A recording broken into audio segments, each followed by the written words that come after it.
नमस्कार दोस्तों, कैसे आप सभी लोग। आज तारीख है 21 नवंबर 2024 है, दिन गुरुवार। हिंदी तिथि की बात की जाए तो आज कृष्ण पक्ष की षष्ठी तिथि है। तो चलिए दोस्तों, एक बार फिर से हाजिर हो गए आपके सामने 40 और गर्मा गर्म बड़ी खबरों को लेकर। बताएंगे आपको सभी खबरों के बारे में विस्तार से, लेकिन उससे पहले आज की बड़ी खबरों पर, मुख्य समाचारों पर, टॉप हेडलाइंस पर एक नजर डाल लेते हैं। प्रदूषण के कारण राजस्थान के स्कूलों में छुट्टी। बीकानेर, खैरथल और करौली में 300 के पार पहुंचा AQI, अब दिन का भी गिरने लगा पारा। इसी के साथ ही थप्पड़ कांड की जांच पर आमने सामने किरोड़ीलाल मीणा और पायलट। सचिन बोले, एक अधिकारी दूसरे की क्या जांच करेगा। वहीं दोस्तों, हनुमान बेनीवाल और रविंद्र सिंह भाटी को भाजपा नेता ने सुनाई खरी खोटी। नरेश मीणा के लिए कह दी बड़ी बात। इसी के साथ ही विदेशियों ने बांधे साफे, राजस्थानियों ने मरोड़ी मूछे। जाने दोस्तों बूंदी महोत्सव की कुछ खास बातें। वहीं दोस्तों, राजस्थान कांग्रेस में बड़े फेरबदल की तैयारी। उपचुनाव के नतीजों के बाद इन पदाधिकारियों पर गिर सकती है गाज। इसी के साथ ही पीएम मोदी ने ब्राजील और चिली के राष्ट्रपति से की मुलाकात। दोनों देशों के द्विपक्षीय संबंधों पर की गई चर्चा। मैं दोस्तों, इन लोगों को नहीं मिलेगा अब सस्ता सिलेंडर सहित अनाज। जानिए दोस्तों, कहीं आप भी तो नहीं है इन लोगों में शामिल। इसी के साथ ही दिल्ली में पोल्यूशन 5वें दिन भी AQI 400 पार। 79 फ्लाइट से लेट 6 डाइवर्ट। 50% सरकारी कर्मचारियों को वर्क फ्रॉम होम। इसी के साथ ही दोस्तों, जयपुर से देहरादून जा रही फ्लाइट का 18,000 फीट ऊंचाई पर इंजन फेल। 70 पैसेंजर सवार थे। 30 मिनट अटकी रही सांसें। दिल्ली में करवाई इमरजेंसी लैंडिंग। बने रहिए दोस्तों, बताएंगे आपको प्रदेश की 40 बड़ी खबरों के बारे में विस्तार से, लेकिन उससे पहले अगर अभी तक आपने चैनल को सब्सक्राइब नहीं किया तो सबसे पहले चैनल को सब्सक्राइब कर दे, वीडियो को लाइक कर दे और अपना एक कमेंट जरूर कर दीजिएगा। राजस्थान की आज की पहली और बड़ी खबर दोस्तों, प्रदूषण के कारण राजस्थान के स्कूलों में छुट्टी। बीकानेर, खैरथल और करौली में 300 के पार पहुंचा AQI, अब दिन का भी गिरने लगा पारा। देखिए, बढ़ते प्रदूषण को देखते हुए खैरथल, तिजारा जिले के सरकारी और प्राइवेट स्कूलों में छुट्टी कर दी गई है। 20 से लेकर 30 नवंबर तक पहली से 5वीं कक्षा तक के बच्चे स्कूल नहीं जाएंगे। मंगलवार को इसका आदेश खैरथल के कलेक्टर किशोर कुमार ने जारी भी किया था। उधर उत्तर भारत में पिछले दिनों हुई बर्फबारी के बाद हवा ने राजस्थान में सर्दी को बढ़ा दिया। रात और दिन में कई शहरों का तापमान औसत से अब नीचे आ गया। सुबह शाम ठिठुरन बढ़ने लग गई है। दोस्तों, बढ़ती ठंड के साथ ही राजस्थान में प्रदूषण भी खतरे के स्तर को पार कर चुका है। भिवाड़ी, करौली और बीकानेर में 300 से ज्यादा AQI दर्ज किया गया। भिवाड़ी का AQI 326 भी दर्ज किया गया है। वहीं बीते दिन तो भिवाड़ी का AQI 326 तक पहुंच गया था। पुष्कर मेले में गड़बड़ियों से राजस्थान के चीफ सेक्रेटरी नाराज। DM से मांगी रिपोर्ट, 2 पर गिरी गाज।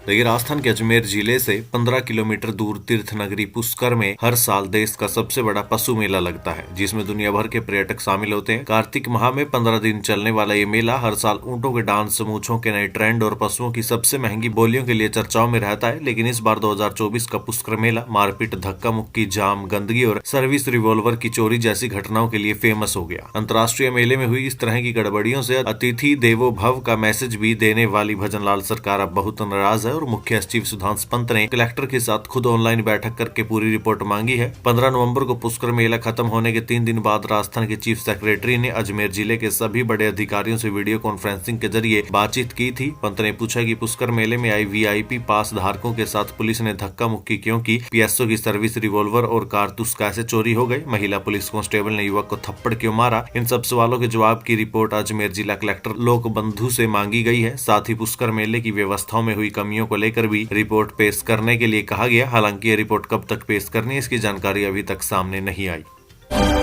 राजस्थान के सरकारी विद्यालय में 2 करोड़ रुपए दान कर अपना नाम पर रखवा सकते हैं स्कूल का नाम। मदन दिलावर का बयान। देखिए, राजस्थान के शिक्षा मंत्री मदन दिलावर ने कहा है कि पिछले साल प्रदेश के स्कूलों के लिए भामा साहू ने करीब 1000 करोड़ रुपए का दान दिया है। उन्होंने ये बात पश्चिम बंगाल के शहर कोलकाता में राजस्थान के प्रवासियों से कही। उन्होंने ये भी कहा कि हमारा विजन है कि राजस्थान का कोई भी बच्चा फर्श पर बैठकर पढ़ाई करने को मजबूर न हो, लेकिन इसके लिए हमें भामा साहू की मदद की जरूरत है। कोलकाता में प्रवासी राजस्थानी परिषद द्वारा आयोजित एक कदम शिक्षा की ओर कार्यक्रम में बोलते हुए दिलावर ने कहा कि राजस्थान सरकार ऐसी योजना लाने वाली है जिसमें अगर कोई भामाशाह किसी स्कूल के लिए 2 करोड़ रुपए से ज्यादा का सहयोग करता है तो स्कूल का नाम उनके नाम पर रख दिया जाएगा। इसके अलावा स्कूल को गोद भी लिया जा सकता है। उन्होंने कहा कि हमारी सरकार का लक्ष्य है कि प्रदेश के प्रत्येक विद्यार्थी को गुणवत्तापूर्ण शिक्षा, समुचित शैक्षणिक वातावरण और आधुनिक सुविधाएं प्रदान की जाए, जिससे वे प्रदेश के विकास में अपना महत्वपूर्ण योगदान दे सके।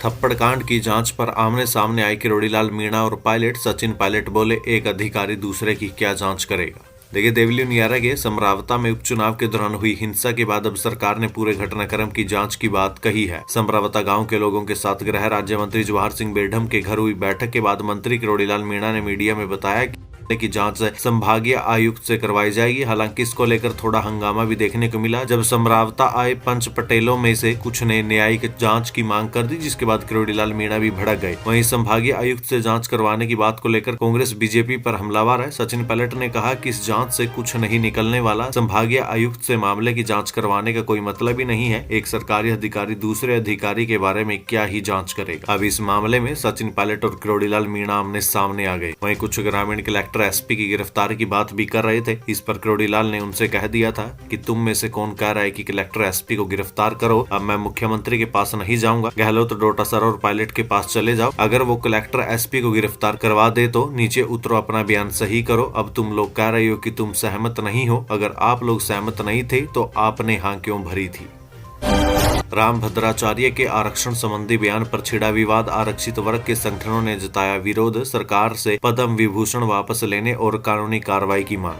देखिए, जयपुर के विद्याधर नगर स्टेडियम में 7 से लेकर 15 नवंबर तक आयोजित श्री राम कथा के दौरान जाति आधारित आरक्षण समाप्त करने की मांग करने वाले राम भद्राचार्य के बयान पर अनुसूचित जाति, जनजाति और अन्य आरक्षित वर्गों के संगठनों ने तीव्र विरोध जताया। Doctor Ambedkar memorial welfare society Rajasthan के अध्यक्ष जसवंत संपत राम, महासचिव GL वर्मा, कपिल मुनि, JP विमल और रामेश्वर सेवार्थी ने राम भद्राचार्य की टिप्पणी को निंदनीय बताते हुए कहा कि केंद्र सरकार से उनका पद्म विभूषण सम्मान वापस लेने और कानूनी कार्रवाई की मांग की जाती है। विरोध जताने वाले संत और पदाधिकारियों ने कहा कि राम भद्राचार्य का ये कथन की स्वर्ण वर्ग का बालक 100% अंक लाकर भी जूता सिलाई करे और अनुसूचित जाति का बच्चा 4% अंक लाकर कलेक्टर बन जाए, पूरी तरह से झूठा और समाज को विभाजित करने वाला ये बयान विभिन्न जातियों के बीच द्वेष और असंतोष फैलाने वाला है। हनुमान बेनीवाल और रविंदर सिंह भाटी को बीजेपी नेता ने सुनाई खरी खोटी, नरेश मीणा के लिए कह दी ये बात। देखिए, नरेश मीणा थप्पड़ कांड के बाद हनुमान बेनीवाल का बयान सामने आया। वहीं जैसलमेर में शिव विधायक रविंदर सिंह भाटी ने पुलिस की जीप को रोककर कुछ युवकों को नीचे उतारा। हालिया ऐसे कई मामले सामने आने के बाद बीजेपी के पूर्व विधायक और प्रदेश प्रवक्ता रामलाल शर्मा ने इन्हें आड़े हाथों लिया है। भाजपा प्रदेश कार्यालय में प्रेस वार्ता के दौरान प्रवक्ता रामलाल शर्मा ने राजनेताओं द्वारा कार्यपालिका को लेकर दिए जा रहे बयान की निंदा की और इसे अमर्यादित बताते हुए सस्ती लोकप्रियता हासिल करने और समाज में अराजकता का माहौल बनाने वाला बताया। उन्होंने कहा कि प्रदेश में कुछ नेताओं के बयान और कृत्यों ने राजस्थान की राजनीति को शर्मसार करने का काम किया है। ये बात सहन नहीं होगी, प्रदेश की जनता इसे स्वीकार नहीं करेगी। रामलाल शर्मा ने कहा कि बाड़मेर के एक जनप्रतिनिधि ने सार्वजनिक मुद्दों में कानून हाथ में लेते हुए कार्य में बाधा डाली और उनकी रील बनाते हुए उसको सोशल मीडिया पर वायरल करते हुए अधिकारियों का मनोबल कम करने का काम किया है। पीटीआई भर्ती के 54 कैंडिडेट के डॉक्यूमेंट में मिली गड़बड़ी, संबंधित यूनिवर्सिटी के रिकॉर्ड से अलग मिले, बोर्ड अध्यक्ष बोले सख्त एक्शन लिया जाएगा। देखिए, राजस्थान में पीटीआई भर्ती परीक्षा को लेकर विवाद बढ़ता ही जा रहा है। स्पेशल ऑपरेशन ग्रुप यानी SOG की जांच के बाद अब कर्मचारी चयन आयोग ने पीटीआई भर्ती परीक्षा 2022 के 54 अभ्यर्थियों को नोटिस जारी कर अगले 6 दिन यानी 27 नवंबर तक जवाब मांगा है। बोर्ड के अध्यक्ष ने कहा कि 27 नवंबर तक अभ्यर्थियों को अपने डॉक्यूमेंट री-वेरीफाई करवाने होंगे। ऐसा न कराने पर उनके खिलाफ सख्त एक्शन लिया जाएगा। दरअसल भर्ती परीक्षाओं में फर्जी डिग्री और सर्टिफिकेट मामले को लेकर SOG ने पीटीआई भर्ती परीक्षा के काफी अभ्यर्थियों को संदिग्ध माना था। इसके बाद कर्मचारी चयन आयोग ने बोर्ड के स्तर पर अभ्यर्थियों के डॉक्यूमेंट की जांच की। इसमें काफी अनियमितताएं सामने आई है। 54 में से 38 अभ्यर्थी तो ऐसे हैं जिनके roll number, enrolment number, passing year percentage में भी गड़बड़ी मिली है। वहीं 16 अभ्यर्थी ऐसे हैं जिनकी डिग्री और डिप्लोमा संबंधित यूनिवर्सिटी और कॉलेज के रिकॉर्ड में सही नहीं पाए गए हैं। विश्वराज सिंह मेवाड़ का राजगद्दी पर विराजने का दस्तूर 25 नवंबर को देश भर के पूर्व राजघरानों के सदस्य होंगे शामिल। फतेह प्रकाश महल में होगा कार्यक्रम। देखिए, उदयपुर के पूर्व राज परिवार के सदस्य और पूर्व सांसद महेंद्र सिंह मेवाड़ के निधन के बाद अब उनके बेटे विश्वराज सिंह मेवाड़ को वंश परंपरा के अनुसार राजगद्दी पर विराजने का दस्तूर कार्यक्रम 25 नवंबर को होगा। ये कार्यक्रम चित्तौड़गढ़ में होगा। चित्तौड़गढ़ के फतेह प्रकाश महल में 25 नवंबर की सुबह 10 बजे कार्यक्रम आयोजित किया जाएगा। देलवाड़ा के पूर्व राज परिवार सदस्य प्रज्ञात सिंह देलवाड़ा ने बताया, कार्यक्रम में देश भर के पूर्व राजघरानों के सदस्य, रिश्तेदार, गणमान्य नागरिकों के अलावा आमजन सहित बड़ी संख्या में लोग शामिल होंगे। SI एग्जाम 2021 को लेकर हनुमान बेनीवाल करेंगे आंदोलन, भजनलाल सरकार पर बोला बड़ा हमला। देखिए, राजस्थान में एसआई भर्ती परीक्षा 2021 को लेकर भजनलाल सरकार में असमंजस की स्थिति बनी हुई है। उधर सांसद हनुमान बेनीवाल ने भर्ती परीक्षा को लेकर सरकार पर हमला बोला। उन्होंने कहा कि शुरू से ही हमारा स्टैंड रहा है कि इस भर्ती परीक्षा में करीब 80% लोग फर्जी है, ये परीक्षा रद्द होनी चाहिए। उन्होंने आगे एसओजी पर आरोप लगाते हुए कहा कि एसओजी ने कई लोगों को मोबिलाइज किया है। एसओजी ने पेपर देकर ट्रेनिंग कर रहे एसआई को गिरफ्तार कर लिया, लेकिन वो पेपर उसका पिता, भाई या फिर कौन लाया, उन लोगों की एसओजी ने मदद की, उन लोगों को बचाने का प्रयास किया। वहीं हनुमान बेनीवाल ने भजनलाल सरकार पर आरोप लगाते हुए कहा कि एसआई भर्ती परीक्षा रद्द होनी चाहिए। ये सीएम भजनलाल शर्मा और बीजेपी का कमिटमेंट था। आरपीएससी को भंग करेंगे, कांग्रेस के तमाम नेताओं को जेल में डालेंगे जिन्होंने पेपर लीक किया है। राजस्थान गई हुआ सरकार पर नजर बनाए हुए इस मामले को लेकर धरने के बाद आंदोलन करेंगे और सड़कों पर भी उतरेंगे। राइजिंग राजस्थान ऊर्जा विभाग में 6,50,000 करोड़ के एमओयू हुए। सीएम भजनलाल शर्मा बोले, पानी की कमी थी, हमने ईआरसीपी, यमुना जल समझौते जैसे बड़े काम किए। देखिए, जयपुर के होटल मैरियट में बीते दिन rising Rajasthan global investment summit 2024 के तहत ऊर्जा विभाग की प्री समिट आयोजित की गई। इस अवसर पर अक्षय ऊर्जा क्षेत्र में निवेश के लिए लगभग 6.5 लाख करोड़ के एमओयू साइन हुए हैं। इस दौरान सीएम भजनलाल शर्मा ने कहा कि राइजिंग राजस्थान ऊर्जा विभाग ग्लोबल प्री इन्वेस्टमेंट समिट में लाखों करोड़ों के एमओयू साइन किए गए। किसी देश या प्रदेश के विकास के लिए कुछ प्रमुख आवश्यकताएं होती है। अगर हम इन आवश्यकताओं को लेकर चलते हैं तो निश्चित तौर पर ग्रोथ होती ही है। जमीन, पानी और ऊर्जा की हर सेक्टर को आवश्यकता होती है। हमारी सरकार को आए 11 महीने हो चुके हैं। राजस्थान के अंदर बहुत बड़ी संभावनाएं हैं। राजस्थान को अग्रणीय राज्य बनाने के लिए इस पर काम किया जा रहा है। विदेशियों ने बांधे साफे, राजस्थानियों ने मरोड़ी मूछें। जाने दोस्तों बूंदी महोत्सव की कुछ खास बातें। देखिए, बूंदी महोत्सव के तहत चल रहे कार्यक्रमों की श्रृंखला से दूसरे दिन भी कई कार्यक्रम आयोजित हुए। लोक कलाकारों के नृत्य की प्रस्तुतियों ने मनमोह लिया। सुबह हेरिटेज वॉक निकाली गई। दोपहर को यहां सुख महल में प्राकृतिक छटा के बीच देसी विदेशी पावड़ों की देश व्यंजनों से मनुहार की गई। कार्यक्रम में पावड़ों को साफे बांधे गए और तिलक लगाकर रक्षा सूत्र बांधे। संस्कृति संस्था अध्यक्ष शालिनी विजय की अगुवाई में महिलाओं ने विदेशी सैलानियों का स्वागत किया और चूड़ियां भी पहनाई गई। मेहंदी से हाथ भी सजाए गए। वहीं विदेशी मेहमान मान मनुहार से बहुत अभिभूत नजर आए।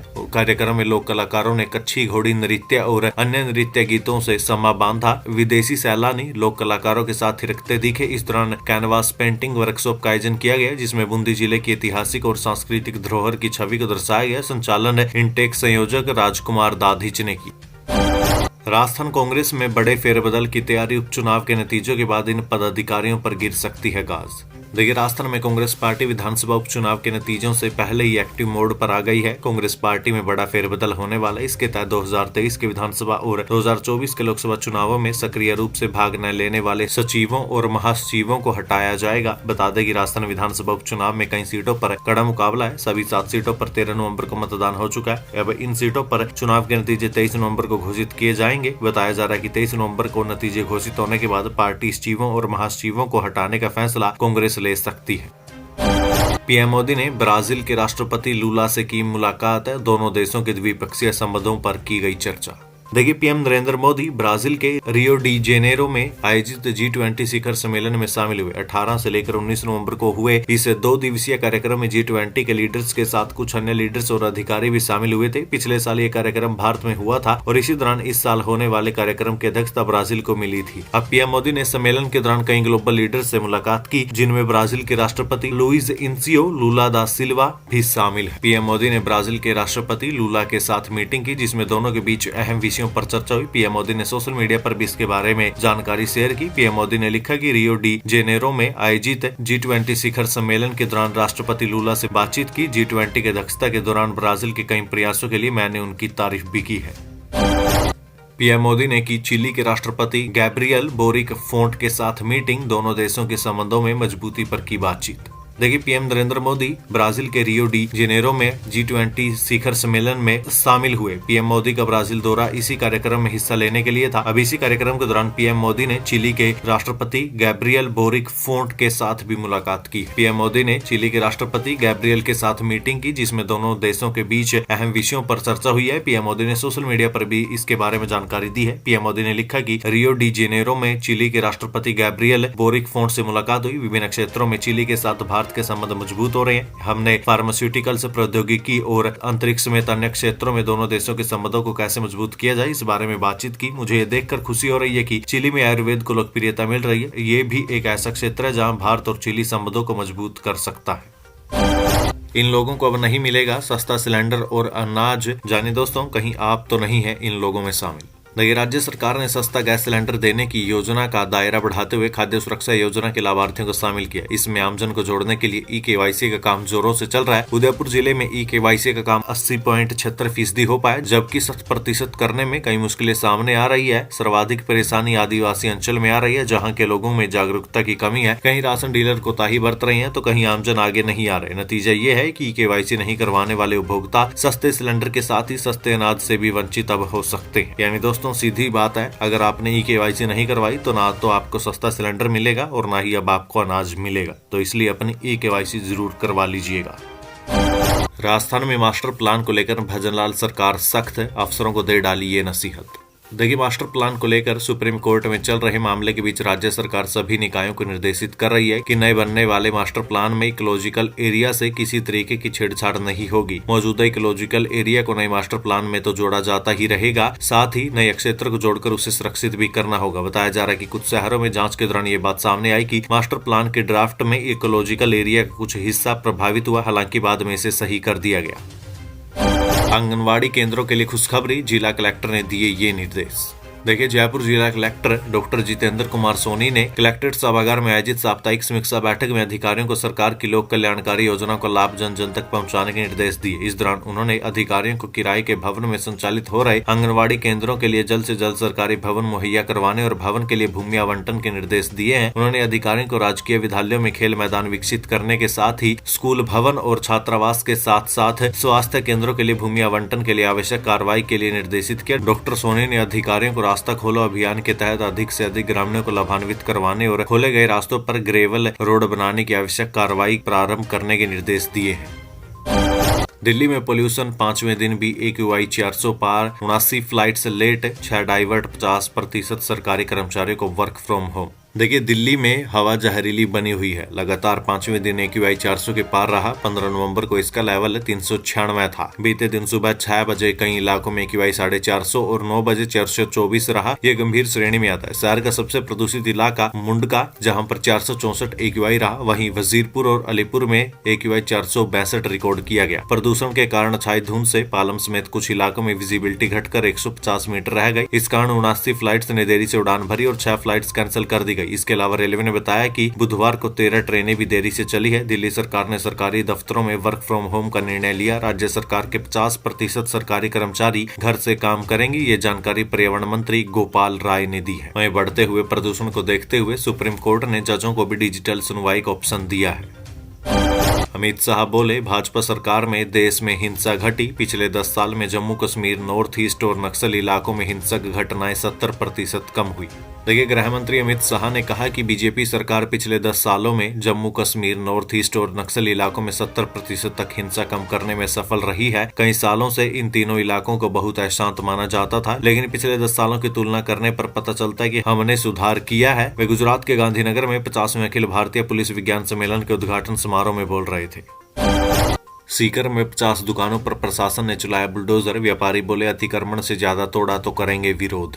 देखिए, राज्य के सीकर जिले में नवलगढ़ पुलिया पर लगने वाले जाम से लोगों को निजात दिलाने के लिए अतिक्रमण हटाने की कार्रवाई की जा रही है। बीते दिन सुबह से ही भारी पुलिस फोर्स के साथ 6 JCB मशीनें करीब 50 से 60 दुकानों को ध्वस्त करने के काम में जुटी हुई है। अतिक्रमण हटाने के बाद इस पुलिया को 4 लेन में बदलने की कवायद शुरू होने वाली है, जिससे यहाँ से गुजरने वाले लोगों को बड़ी राहत मिलेगी। अतिक्रमण हटाने के दौरान जिला प्रशासन और पुलिस सहित सार्वजनिक निर्माण विभाग के अधिकारी भी मौके पर मौजूद है। हालांकि अतिक्रमण हटाने की कार्रवाई से पहले सार्वजनिक निर्माण विभाग की ओर से दुकानदारों और मकान मालिकों को नोटिस दिया जा चुका है। नोटिस मिलने के बाद से ही कुछ दुकानदारों ने अतिक्रमण वाली जगह को खाली कर दिया। हालांकि कई दुकानदारों ने मुआवजे की मांग करते हुए चिन्हित अतिक्रमण से ज्यादा तोड़फोड़ की गई तो इसका विरोध करने की बात कही है।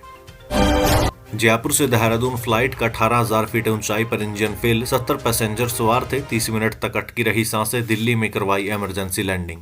देखिए, जयपुर से देहरादून की इंडिगो एयरलाइंस फ्लाइट 6E7468 का 18,000 फीट पर एक इंजन फेल हो गया। फ्लाइट में 70 पैसेंजर थे। प्लेन की दिल्ली एयरपोर्ट पर इमरजेंसी लैंडिंग करवाई गई। खराब इंजन के साथ प्लेन हवा में करीब 30 मिनट रहा। दरअसल इंडिगो एयरलाइंस के विमान को 19 नवंबर शाम जयपुर एयरपोर्ट से शाम 5:55 पर देहरादून के लिए उड़ान भरनी थी, लेकिन तकनीकी कारणों की वजह से विमान ने तय वक्त से 40 मिनट देरी से यानी 6:35 पर देहरादून के लिए उड़ान भरी। इसके करीब 25 मिनट बाद ही विमान के इंजन में खराबी आ गई। पायलट ने एयर दिल्ली के ट्रैफिक कंट्रोल सिस्टम से संपर्क कर विमान की इमरजेंसी लैंडिंग की परमिशन मांगी। इसके करीब 30 मिनट बाद एटीसी दिल्ली ने इमरजेंसी लैंडिंग की अनुमति दी। वहीं फ्लाइट रात करीब 8:10 पर दिल्ली के इंदिरा गांधी एयरपोर्ट पर सुरक्षित लैंड हुई। इस दौरान पैसेंजर की सांसें फूली रही। सभी यात्रियों को सुरक्षित एयरपोर्ट टर्मिनल में लाया गया, फिर उन्हें दूसरी फ्लाइट से देहरादून भेजा गया।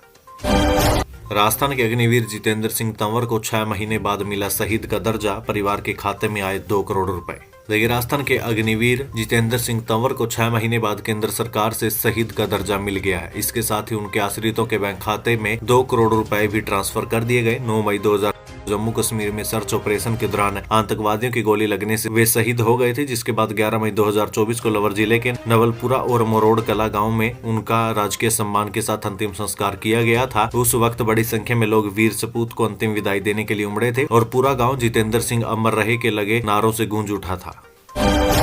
कृष्ण कुमार के संघर्ष की कहानी, मुश्किलों को मात देकर बने प्रेरणा, पैरों से लिखकर दे रहे हैं नौनिहालों को शिक्षा। देखिए, राजस्थान के करौली जिले के साईपुर गांव के रहने वाले कृष्ण कुमार की कहानी संघर्ष और साहस का जीता जागता उदाहरण है। साल 1996 में 8 साल की उम्र में कृष्ण कुमार के जीवन में एक ऐसा मोड़ आया जिसने उन्हें शारीरिक रूप से लेकिन मानसिक और भावनात्मक रूप से और अधिक मजबूत बना दिए। एक हादसे में उन्होंने अपने दोनों हाथ खो दिए। ये एक ऐसा समय था जब एक बच्चा खेलकूद और पढ़ाई के माध्यम से अपनी दुनिया बनाता है, लेकिन कृष्ण कुमार ने इस हादसे को अपने सपनों की राह में रुकावट बनने नहीं दिया। कृष्ण कुमार ने अपने पैरों में धागा बांधकर लिखने का अभ्यास शुरू कर दिया। शुरुआती असफलताओं ने उन्हें तोड़ा नहीं बल्कि और ज्यादा मजबूत कर दिया। 5 साल की मेहनत के बाद उनका लेखन इतना सुंदर और तेज हो गया कि कोई अंदाजा नहीं लगा सकता था कि ये पैरों से लिखा गया है। पढ़ाई के प्रति उनके समर्पण ने उन्हें BA और B.Ed की डिग्री तक पहुंचा दिया। आज कृष्ण कुमार अपनी दैनिक दिनचर्या के लगभग सभी काम खुद करते हैं। मोबाइल चलाने से लेकर कपड़े पहनने तक उन्होंने हर चीज में महारत हासिल कर ली है। उनकी माँ जो शुरुआत में खाना खिलाती थी, उनके निधन के बाद भाई इस काम में उनकी मदद करते हैं। ये क्षण उनके लिए बेहद कठिन था, लेकिन उन्होंने फिर भी हार नहीं मानी। फिल्म दी साबरमती रिपोर्ट राजस्थान में टैक्स फ्री की गई। गोधरा कांड पर बनी है। 3 दिन पहले PM ने सोशल मीडिया पर तारीफ भी की थी। देखिए, गोधरा कांड पर बनी फिल्म दी साबरमती रिपोर्ट को राजस्थान सरकार ने टैक्स फ्री करने का फैसला किया। CM भजनलाल शर्मा ने फिल्म को टैक्स फ्री करने की जानकारी सोशल मीडिया पर दी है। वित्त विभाग ने टैक्स फ्री करने के आदेश जारी कर दिए। PM मोदी ने इस फिल्म की तारीफ भी की थी। वहीं बीते दिन भजनलाल शर्मा ने इसे टैक्स फ्री करने का फैसला किया। वहीं दूसरी तरफ इस फिल्म को लेकर विवाद भी शुरू हो गया है। राजस्थान के एक ऐसा अनोखा मंदिर जहां देवी देवताओं की नहीं बल्कि बुलेट बाइक की होती है पूजा। देखिए, भारत के मंदिरों में अब तक आपने देवी देवताओं की पूजा होती देखी होगी, लेकिन आपने राजस्थान का एक ऐसा मंदिर पहले कभी नहीं देखा होगा जहां एक बुलेट बाइक की पूजा होती है। तो आइए जानते हैं इस अनोखे मंदिर के बारे में। देखिए, राजस्थान के पाली जिले के पास बना ये मंदिर काफी मशहूर है, लेकिन आज भी कई लोग इस चमत्कारी मंदिर के बारे में नहीं जानते, जो कि बुलेट बाबा के नाम से मशहूर है। इसके साथ ही भारत में लोगों की अपनी अलग ही एक आस्था होती है। कोई पत्थर में भगवान ढूंढ लेता है, तो कोई पौधे या जानवर के आगे सिर झुकाता है। राजस्थान में एक ऐसी जगह जहाँ लोग किसी मूर्ति की नहीं बल्कि एक बाइक की पूजा करते हैं। दोस्तों, आपको बता दें कि ये मंदिर राजस्थान के जोधपुर पाली हाईवे से 20 किलोमीटर दूर है। पाली शहर के पास स्थित चोटीला गाँव में है, जहाँ बुलेट वाले बाबा ओम बन्ना विराजमान है। ऐसा कहा जाता है कि ये मंदिर ठाकुर जोग सिंह राठौड़ के नाम पर चोटीला गांव में बनाया गया था, जिनकी करीब 30 साल पहले सड़क दुर्घटना में मौत हो गई थी। तब से लेकर आज तक लोग इस मंदिर में रखी बुलेट बाइक की पूजा करते हैं। दोस्तों, ऐसा कहा जाता है कि इस बाइक को घटना स्थल से घर भी लाया गया, पुलिस थाने भी ले जाया गया, लेकिन ये बाइक अपने आप वहीं पर घटना स्थल पर पहुंच जाती थी। लेकिन ये किसी को नहीं पता कि ऐसा क्यों होता था और कैसे होता था। इसके बाद इसे कई लोगों ने चमत्कारी माना और उस बाइक को उसी स्थान पर रख दिया। तब से लेकर आज तक लोग इस बुलेट बाइक की पूजा करते हैं। जयपुर से दिल्ली के बीच वाया एक्सप्रेस वे दौड़ती है। ये लग्जरी रोडवेज बस है। जाने समय और किराया। देखिए, राजस्थान रोडवेज की ऑफिशियल वेबसाइट के अनुसार पुरुषों का किराया जयपुर से दिल्ली तक 789.60 रुपए है। वहीं महिला और बच्चों का किराया 375.90 रुपए। इससे पहले राजस्थान राज्य पथ परिवहन निगम ने जयपुर से दौसा एक्सप्रेस वे होते हुए दिल्ली के लिए डीलक्स बस संचालित की थी, जो कि जयपुर से दिल्ली के लिए रोजाना सुबह 6 बजे और दोपहर 2 बजे संचालित होती थी। वहीं जो ये सुपर लग्जरी बस है, इनकी टाइमिंग रात 12 बजे, दोपहर 2 बजे, शाम 5 बजे, शाम 6:30 बजे और रात 9:30 बजे की है। बदलते मौसम ने बढ़ाई प्याज के नुकसान की आशंका, किसान हुए चिंतित। देखिए 2 दिन से छा रहे बादल और कोहरे के चलते प्याज उत्पादक किसानों की चिंता बढ़ गई है। कोहरे के चलते लाल प्याज की गुणवत्ता और उसके रंग पर विपरीत असर पड़ता है। इसको लेकर किसान परिवार दिन और रात प्याज के खेतों में ही रहकर उनको साफ स्वच्छ करते हुए प्लास्टिक के बैग में भरकर बेचने की जुगत में लग रहे हैं।